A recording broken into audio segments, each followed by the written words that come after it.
What tips from a leadership perspective could you give us for effective change management?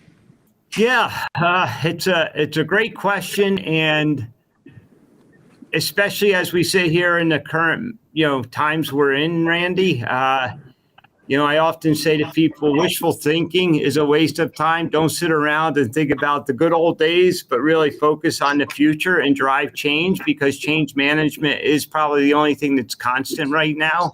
And what's really interesting, if you think about change and you study anything around change management, about 60% of the people sit back and watch and literally, do nothing. 20% of the people fight change management, and the other 20 go and get shit done. You want to be part of that other 20% that's getting things done and driving change management, because in the climate we're in today, and potentially even broader headwinds going forward, if your company, right, is not changing as fast as what's happening outside the walls of your company, death is near. And you just got to be open to change. You have to communicate change. As a leader right now, more than ever, open communication is critical.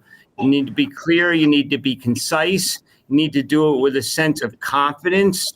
And you also need to do it with calmness, because your voice as a leader, especially during times of change, you need to think about having a megaphone in front of your mouth. You think, you're saying one thing, but it's being amplified. People hold on to every single word you have to say during these times, and you just need to be aware of it. The other thing is, I think you have to have this, to drive change, you have to have this sense or feeling of optimism, but also be a realist.